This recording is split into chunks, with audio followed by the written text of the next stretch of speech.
I'm with Jim Melville, and Jim was one of the surveyors on the first two of the surveys conducted for the Munro Society Heighting project. Hi Jim. Hi, how are you doing? Fine, thanks. Good to meet you as well.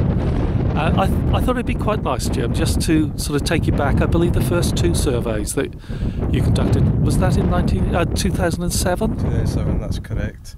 Early on in the year, in January in fact, Ian Robertson of the Munro Society sent out a tender to 4 or 5 Scottish survey companies looking for heights they measured for mountains in Scotland.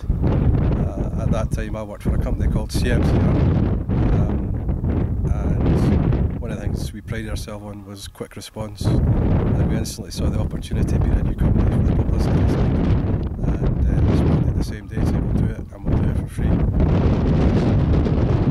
So come March time we went to Beinn Dearg, two mountains were Beinn Dearg and Foinaven. Now, me not being a mountaineer of any sort, picked Beinn Dearg as the first mountain because it was the one closest to our road, and therefore looked easier. But subsequently found out it was one of the hardest corners to climb. So we did an aborted attempt at that. Followed up quite closely by a successful Foinaven. We stayed over both times to start. We started from the roads at Foinaven, walked across the moors for a couple of kilometres. It was misty, rainy, as you'd expect for a mountaineering type of day. Then we went a path, experienced guys with us who kind of led us up a path through the slabs and through the rocky areas. Eventually getting to the summit after about 4.5 hours I think it was. Us surveyors, not being mountaineers, took a wee bit longer than the experienced guys. Of course we had a little kit with us as well, with like GPS on Foinaven with GPS 500 kit and GPS 1200. And what we did, as well as doing the job of measuring the mountaintop, we also took it as a training, research and development type of action. We actually measured the top of the mountain in several ways, about 5 different ways, processed different ways, using different bits of equipment, and ended up with a similar result. The main result was by putting a base station GPS kit on the summit, as near to the summit as we could get, and then using RTK, real-time kinematic survey techniques, we were able to find the highest relative point to that base. And once we'd done that, we took several measurements on it and around it to establish the highest point. Was it the same survey method for the both hills? It was the same. The stipulation for the Ordnance Survey to ratify the data is that you record 2 hours data at the summit, and we used just slightly off the summit a base station for 2 hours plus, and then used RTK, which is a direct radio link to that base station, and gives the same quality of reading as the base station itself. So you're actually only on the point for seconds. Now again, the accuracy of this equipment, am I right in saying it's to within 2 or 3 centimetres? The accuracy, the 3-dimensional accuracy we got on the first hill was around 36 millimetres. So that's in position and height, a combination of that. And what about the second hill? I think the accuracy there was a little bit higher than that, maybe about 40 mil. And of course you mentioned CMCR before, didn't you? They're going back to 2007. Now, I believe you now work for another surveying company? That's correct.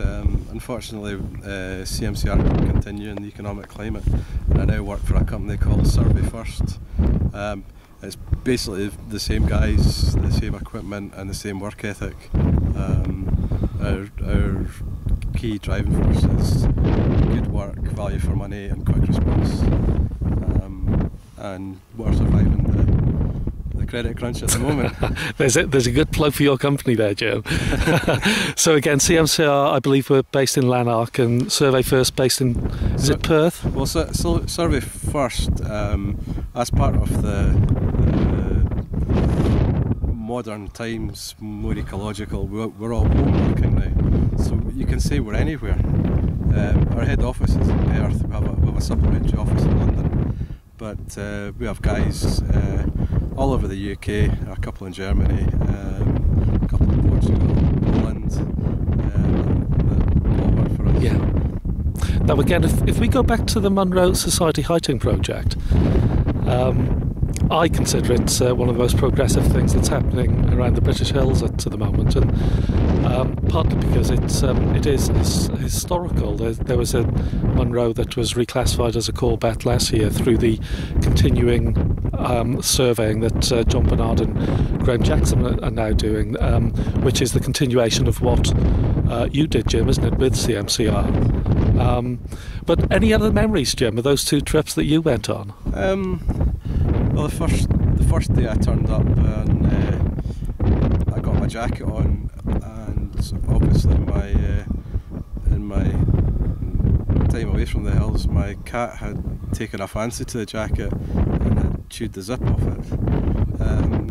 So Walter MacArthur, one of the main men up there, gave me his jacket, his very expensive jacket, and put his cheap jacket on, and looked miserable the whole day. On the second occasion I was out with him, I actually forgot my jacket altogether. It's not a good start, is it? I got the good jacket and he was miserable with it. And what were the wind speeds, Jim, on the two hills on those survey days? The first time when we actually aborted, we got to about 600 metres and we were getting about 30, 40 mile per hour winds and driving rain, and we decided enough's enough. But when we were actually up on Foinaven, we were maybe getting 15-20 miles an hour maximum. And that's manageable, isn't it? That's manageable. Yeah. What about the second hill, Beinn Dearg? I'm thinking now, I don't think there was much wind at all. It was actually quite a clear day. We started off in the mist, and both times when we got to the top, it was like it is today, clear. Yeah. Sea for miles, fantastic views. Yeah. Makes it all worthwhile, etc. Now, of course, you mentioned the conditions today. Well, we're back with the Munro Society, aren't we? And I mentioned two people as well a minute or so ago, John Barnard and Graham Jackson, and we're looking at another one within the Heighting project for the Munro Society today. And the name of the hill is Geel Carn, is it? Carn. Yeah. Geel Carn. And I think the map height on Ordnance Survey map's 917 metres. 917. And of course they're looking for the Heighting project on those around the benchmark height of 3,000 foot, which in metric is 914.4. So this would have to move quite substantially, wouldn't it, from the map height? It would, but Foinaven and Beinn Dearg both retained their Corbett status. As we said, Foinaven was a 913 and it dropped to 911. And actually lost, I think, about 9 feet, 11 feet, something like that. Yeah. There is potential to get an extreme swing height. And of course these map heights, they would have been probably conducted via aerial photography in the 1970s, I think, by the Ordnance Survey. Various levels of height accuracy. If there's a trig plotter there, it's going to be more accurate. If it's been flown on a certain date, it's more accurate than others. And some of the data, without getting myself in any trouble, some of the data is more accurate than others, depending on where it's been processed. Yeah.